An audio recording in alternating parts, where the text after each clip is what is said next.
Olá pessoal, tudo bem com vocês? Eu sou um dos integrantes, acho que menos ativo daquele grupo, até porque eu evito muito de entrar nas redes sociais para eu manter o foco nos meus estudos. Então, eu vou estar aqui um pouco partilhando com vocês um pouco daquilo que eu sei sobre controle interno e controle externo.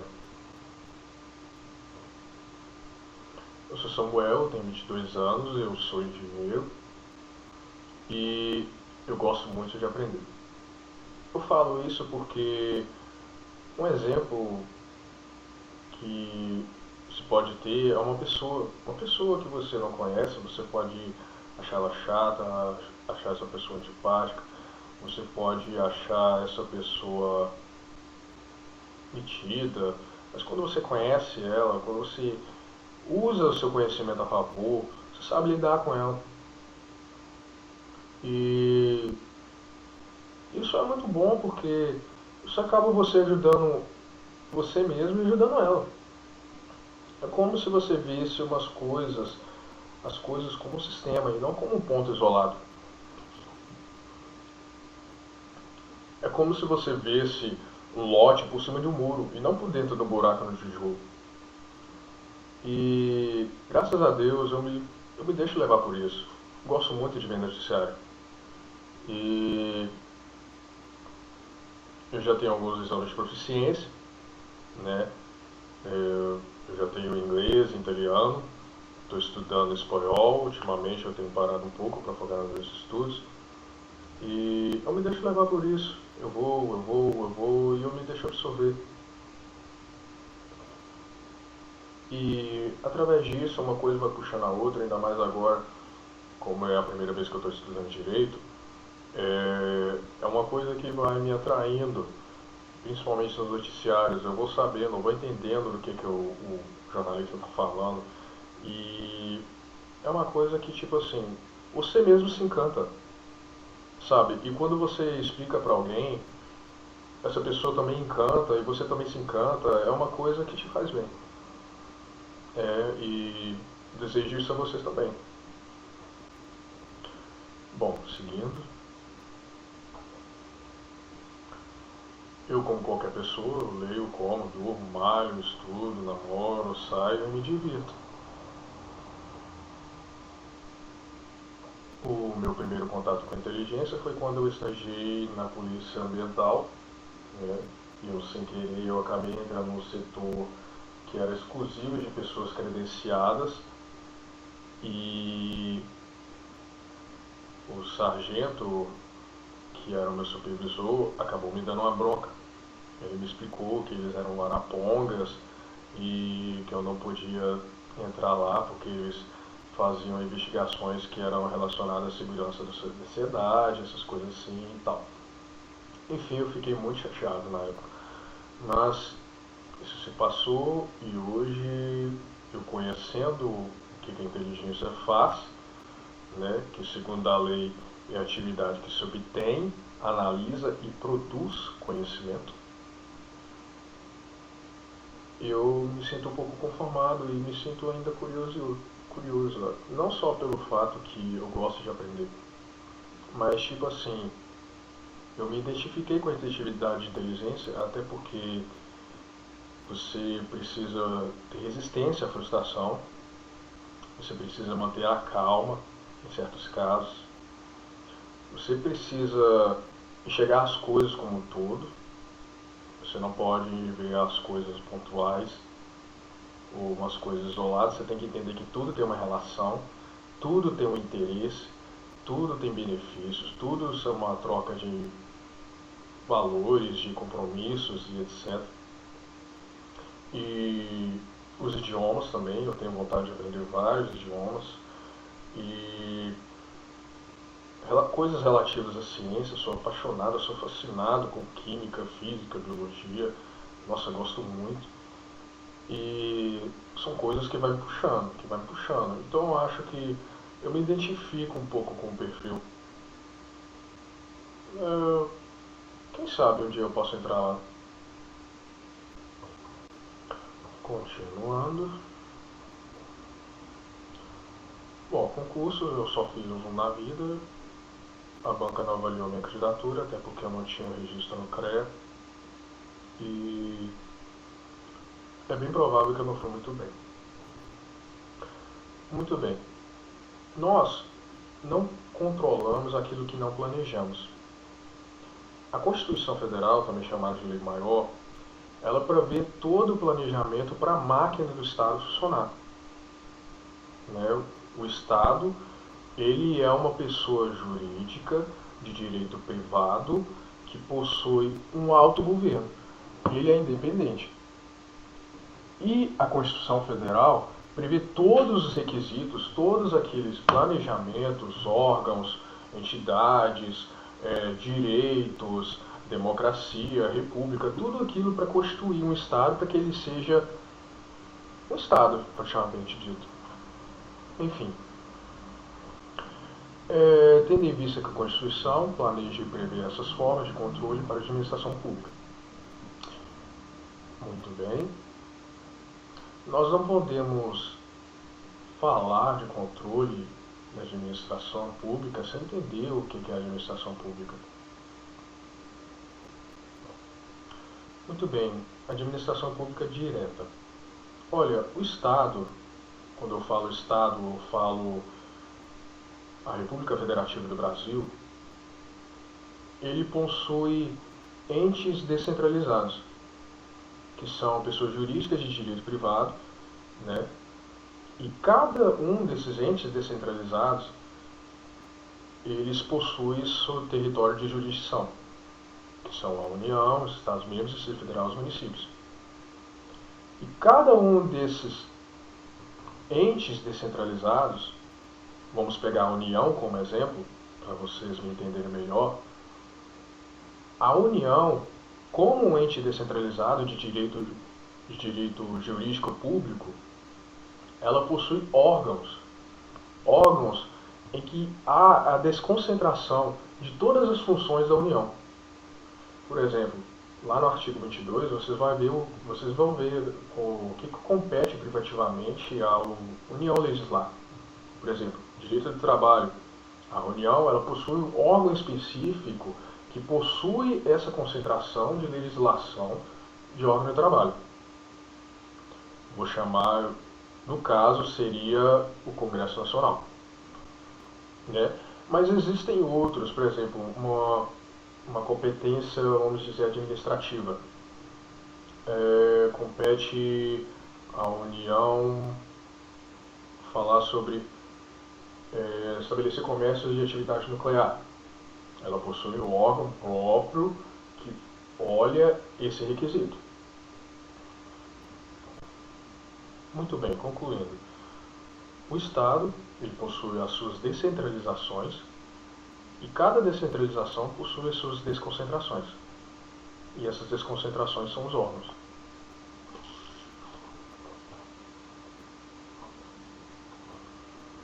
Já a administração pública direta são aquelas formas de administração que o Estado criou, que não está propriamente expressa na Constituição Federal, mas que o Estado criou, o que o Estado chamou para si. Quando eu falo criou, eu estou me referindo às autarquias. Por exemplo, até algum tempo atrás, não sei quando foi criado, o INSS não existia. Não existe artigo expresso na Constituição Federal. Fica instituído o Instituto Nacional de Seguro Social. Não existe isso expresso.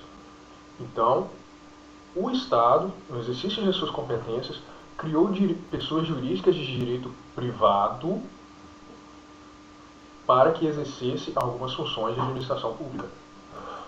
Nesse caso, o INSS é essa administração pública de direito privado. E aquelas que o Estado chamou para si, para ajudar na administração pública, são as fundações públicas, a empresa pública e a sociedade de economia mista. São autorizadas por lei. Um exemplo de empresa pública é o Banco do Brasil. O Banco do Brasil é uma pessoa jurídica de direito privado, ou seja, era um terceiro, não tem nada a ver com o Estado. Mas o Estado por diante de uma lei, ele autorizou o Banco do Brasil a ajudar na administração pública do Estado. Muito bem. Tá bom, eu falei sobre controle, mas e o controle? Tá bom, vamos começar pelo controle externo. Lembrando que são dois, o controle externo e o controle interno. Olha, na Constituição, é uma cláusula pétrea, inclusive, ela prevê que são poderes da República Federativa do Brasil. O poder uno, que possui 3 funções. Lembrando, é um poder uno que possui 3 funções.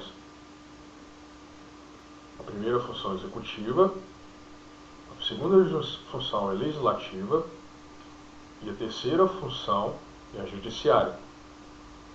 A executiva executa, a legislativa ela cria leis e fiscaliza, e a jurídica, o poder jurídico, interpreta as leis.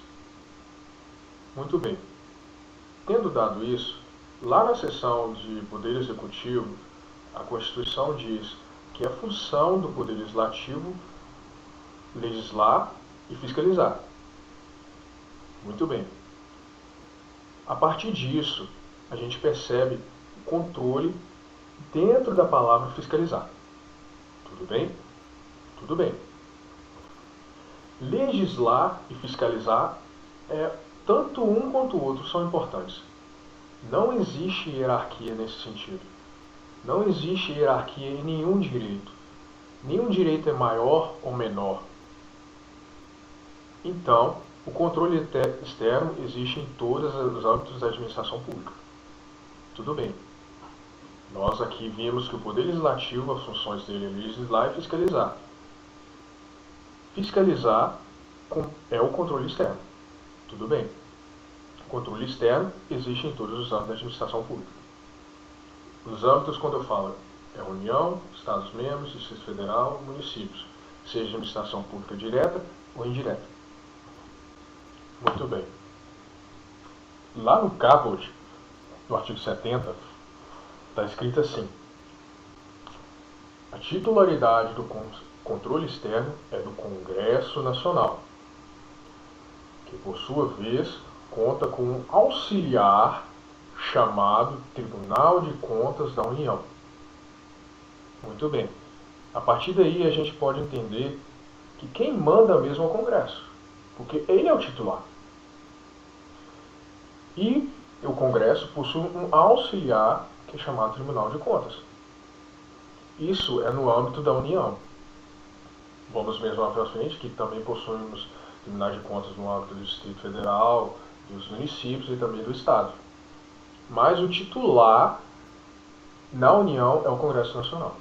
Tudo bem.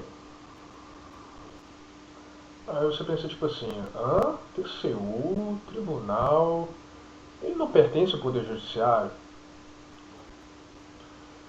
Não. O TCU, ele tem a função, não tem função jurisdicional. Por mais que ele tenha a independência funcional expressa na Constituição, ele é dependente institucional. Como assim? Ele é auxiliar do Congresso Nacional. Ele é do Poder Legislativo. Ele, sendo do Poder Legislativo, ele não vai poder exercer funções de Poder Judiciário. Isso significa que as funções, as atuações que ele exerce, as sanções, não têm função jurídica, não é um mandado judicial.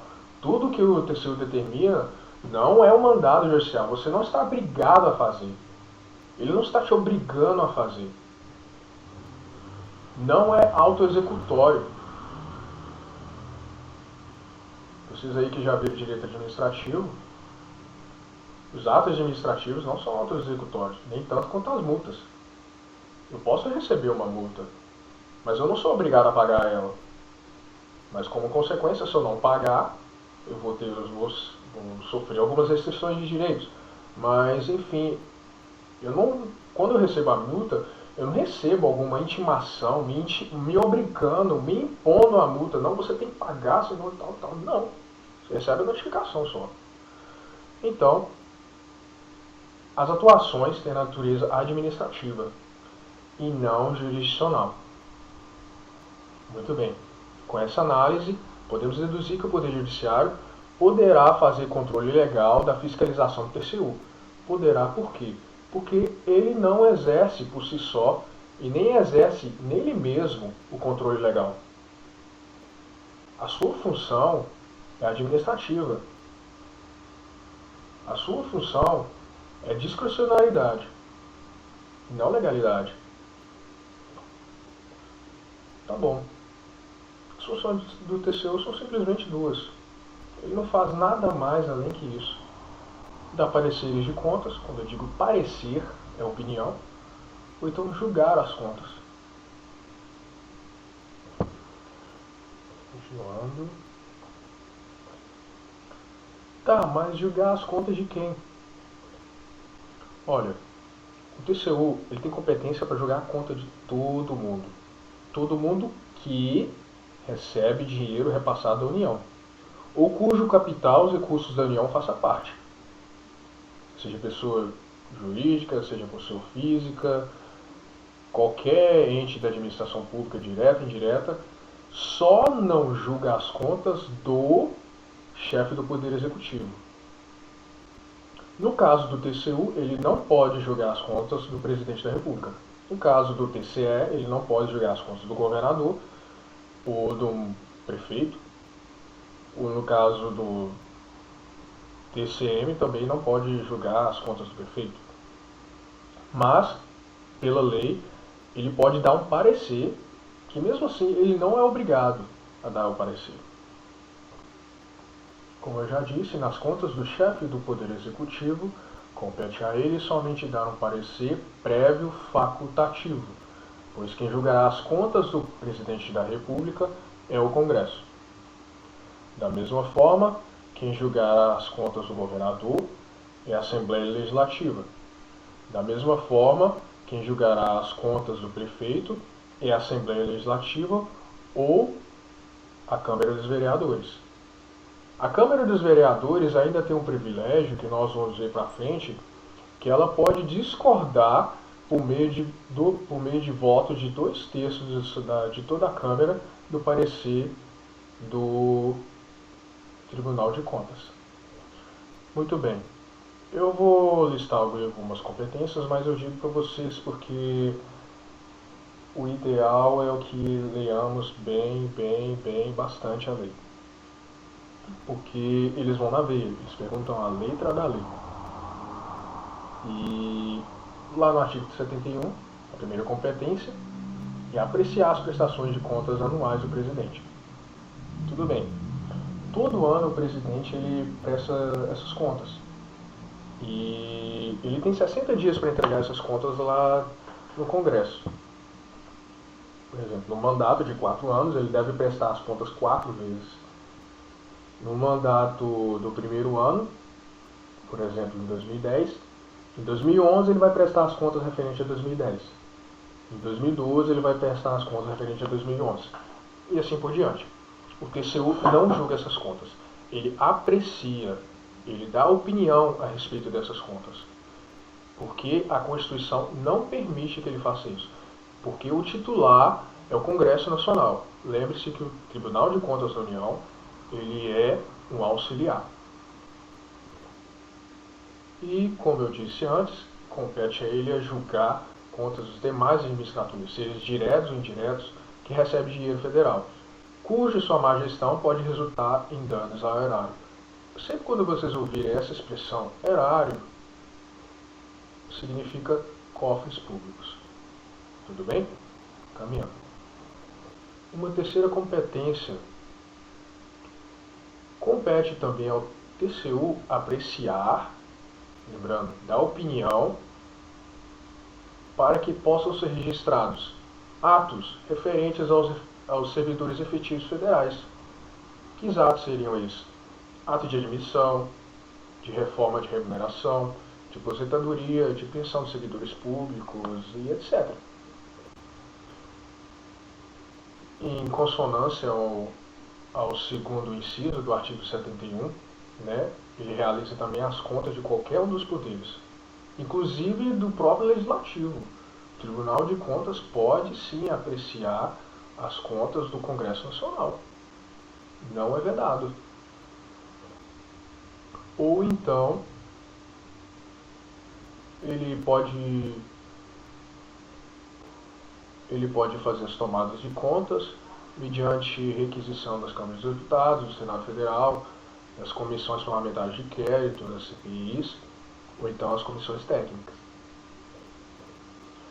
Fiscalizar contas de supranacionais cujo capital da União faça parte. Um exemplo, a usina hidrelétrica de Itaipu. A usina hidrelétrica de Itaipu, ela abastece tanto o território brasileiro quanto o território paraguaio. Mas o TCU, ele só vai tomar as contas da Itaipu relativas àquele repasse de recursos. Ele não vai tomar as contas que não tenham nada a ver com repasse de recursos. Somente o repasse de recursos que a União fez para Itaipu. Tudo bem? Caminhando. Tomar contas de recurso repassados a qualquer ente federado, seja Estado-membro, seja Distrito Federal, seja município. Se o Congresso, se CPIs ou se as comissões técnicas pedirem informações referentes à tomada de contas, o TCU tem que dar. Oitava competência, aplicar sanções. Muito bem. Aí você fala assim, sanção? Nossa, você falou que ele não é judiciário, mas ele aplica sanção, ai que isso. Opa, pera lá. Sanção significa uma sanação, significa uma correção para evitar que você cometa novamente aquela ilicitude. São sanções a pena, como chama? Desculpa. A pena constritiva de liberdade, a pena restritiva de direito, a multa, prestação de serviço comunitário e mais o outro que não me vem à mente. Mas enfim, o TCU aplica sanções sim, mas a sanção que ele aplica é multa. E como eu disse antes, a multa ela não tem valor autoexecutório. Quando você recebe a multa, você não é intimado a pagá-la. Você paga se você quiser. E somente o judiciário ele é dotado dessa autoexecutoriedade. E, em regra, sim, é o judiciário, mas em algumas seções, que é previsto no direito administrativo pelo Poder Executivo. O TCU também ele vai determinar o prazo que o órgão, entidade, pessoa física ou jurídica tome as providências para apurar a irregularidade. Como eu disse, o TCU ele não tem poder, ele não vai te obrigar a nada. Vai fazer, você faz isso, senão você vai perder sua empresa e tal. Não, parou. O TCU não faz isso não. Ele vai chegar para você, olha, você vai fazer isso, isso, isso e isso. Pronto. Acabou a função dele. Se tiver que aplicar a multa, ele aplica. Se quiser pagar, se você não quiser pagar, o problema é seu. Né? Quem vai se lascar é você, mas enfim. Sustar os atos. Atos. Por isso que eu marquei essa palavra, atos. E susta atos. Eles não susta contratos. Vamos ver futuramente que quem será a competência, que será a competência de sustar contratos é do Congresso. Porque os atos, eles não, por si só, eles não têm valor agregado deles, eles não têm dinheiro neles. Então, portanto, ele pode sustar atos. Mas como compete a titularidade, de quem é a titularidade do controle externo, é do Congresso, então compete ao Congresso sustar contratos administrativos. Sustar os atos sobre qual sua respectiva determinação não foi atendida, comunicando o efeito às casas parlamentares. Muito bem. Se em caso de alguma tomada de contas, o TCU verificar alguma irregularidade, tipo um crime, que o TCU vai fazer? Ele vai falar assim: ó Ministério Público, aquele fulano de tal que eu tomei as contas, tem um crime lá, investiga. Essa é uma competência do inciso 11 do artigo 71. Lá nos parágrafos, como eu disse, somente o Congresso sustará contratos e determinará ao Poder Executivo que corrija a irregularidade. Mas atenção, se o Congresso não sustar esse contrato, o TCU pode sustar. Mas, em regra, é o Congresso. Em exceções, após 90 dias, o TCU pode fazer. Porque o TCU, como auxiliar, ele não pode deixar que o dinheiro público seja desperdiçado. Porque é exatamente essa a função dele. Ele toma contas para ver se está agindo, gastando dinheiro corretamente. O slide aqui acabou repetindo, então vou pedir que vocês ignorem essas partes. O TCU mandará para o Congresso, anualmente e trimestralmente, seu relatório. Ou seja, a cada 3 meses e ao final do ano, ele vai mandar o relatório de suas atividades, de quem ele tomou conta, de quais os pareceres, quais as multas, e tudo deve constar naquele papel. Muito bem, uma outra coisa que a Constituição Federal prevê é a Comissão Mista Permanente, que ela está lá no artigo 166. A Comissão Mista Permanente, vou explicar para vocês, deixa eu só beber. A Comissão Mista Permanente é uma comissão que possui tanto os deputados federais quanto os senadores federais. Tudo bem. Essa comissão, ela tem função orçamentária. E se, por acaso, porventura, essa comissão, ela suspeitar de despesas que não foram autorizadas, ela vai chamar o determinado representante, e esse representante seria a autoridade máxima, por exemplo, o presidente, o diretor-geral de uma empresa, vai chegar assim: fulano, essa despesa você não podia ter feito não, você não estava autorizada. Aí o fulano fala assim: é que não sei o que, tal, mas enfim. Se essa comissão entender que a explicação dele não justificou essa despesa desnecessária, essa despesa não autorizada, ela vai pedir o TCU para tomar as contas. O TCU tomando as contas, compete a ele a dar o pronunciamento conclusivo. Aí a comissão pergunta assim: e aí, TCU? Tem falcatrua aí no meio ou não tem? Aí o TCU: tem. Então o que o TCU vai fazer? Ele vai pegar essas tomadas de contas, vai mostrar para o Congresso Nacional: Congresso, está isso e isso errado com fulano de tal. Aí o Congresso vai sustar esse contrato, vai sustar qualquer natureza. E se ele não fizer, em 90 dias o TCU poderá fazer. Bem, agora nós entramos nos tribunais de contas dos demais âmbitos. A gente tem o Tribunal de Contas da União, dos Estados, do Distrito Federal e os Tribunais de Contas Municipais. Os Tribunais de Contas Municipais é vedada a sua criação conforme a Constituição Federal.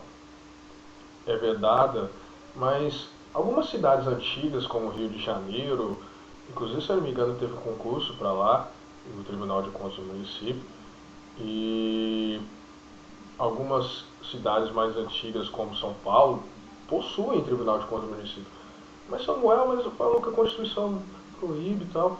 Realmente ela proíbe. Só que esses tribunais de contas no município, eles foram criados antes da Constituição de 88. Então, portanto, a lei não vai extinguir o que já foi feito.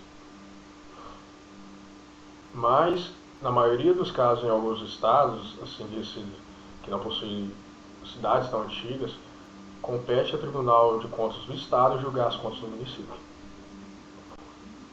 Muito bem. O Tribunal de Contas da União, ele é composto por 9 ministros.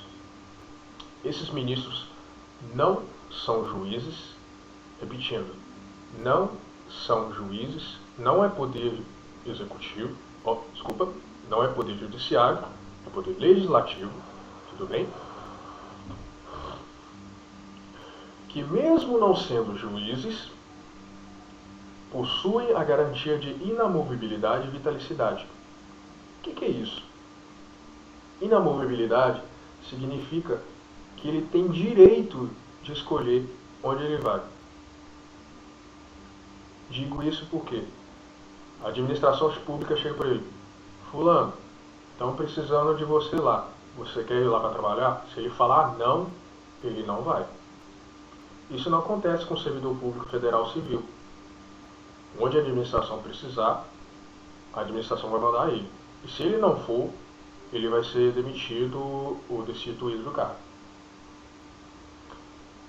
Ele possui vitalicidade. O que é vitalicidade? Ele é mais que estável.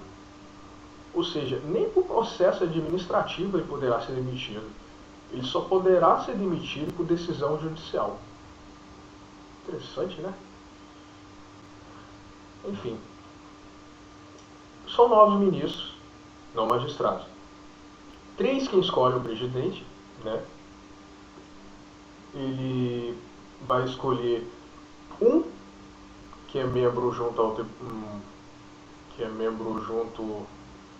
ao Ministério Público e o outro auditor do Tribunal de Contas, né? Tanto o Tribunal de Contas como o Ministério Público vai fazer uma lista de 3 pessoas, e essa lista de 3 pessoas, o presidente vai escolher uma do auditor do Tribunal de Contas e uma do membro do Ministério Público, e a outra fica livre. E 6 são escolhidos pelo Congresso. Os ministros devem ser brasileiros maiores de 35, menores de 65 anos, moral idônea e mais de 10 anos de exercício como servidor efetivado, do qual sua função exija notórios saberes jurídicos, contábeis, econômicos e financeiros.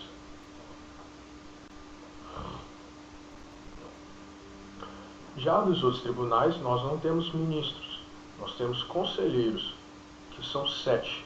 E também eles possuem a garantia de inamovibilidade e vitalicidade. E, segundo a Constituição Federal, os demais tribunais de contas possuem as mesmas normas estipuladas do artigo 70 ao 75. Muito bem. Agora, nós vamos falar do controle interno. Nós acabamos de ver o controle externo, que é feito pelo Poder Legislativo em cima dos órgãos da administração pública. Ou seja, qualquer outra pessoa, qualquer ente federado que receba recursos da União. Ou de qualquer outra origem que competirá a outro Tribunal de Contas. Agora nós vamos ver o controle interno. O sistema de controle interno se integra ao sistema de controle externo. Afinal, se ficasse tudo por conta dos ITCs, né? O controle interno é exatamente o autocontrole de contas que todas as entidades administrativas possuem. Ou seja,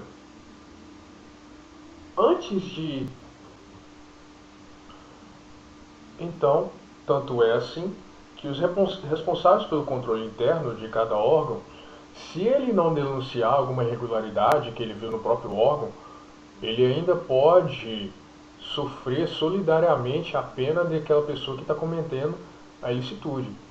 Ou seja, se um presidente de um determinado órgão vê alguma coisa errada e não falar para o TCU ou para o Congresso, esse presidente, bem como a pessoa que está fazendo a coisa errada, esses dois vão sofrer penas. É isso que diz os parágrafos do artigo 74. Continuando. Muito bem, eu esqueci de dizer para vocês que qualquer cidadão que esteja no exercício dos seus direitos políticos, ele poderá denunciar ilicitudes ao TCU. Objetivos do controle interno segundo a Lei Maior. Bom, não tem nada segredo. Basta vocês lerem, relerem e relerem. avaliar o cumprimento de metas do plano plurianual, comprovar a legalidade e controlar planejamento e uso dos recursos públicos, controlar as operações de crédito e apoiar o controle externo.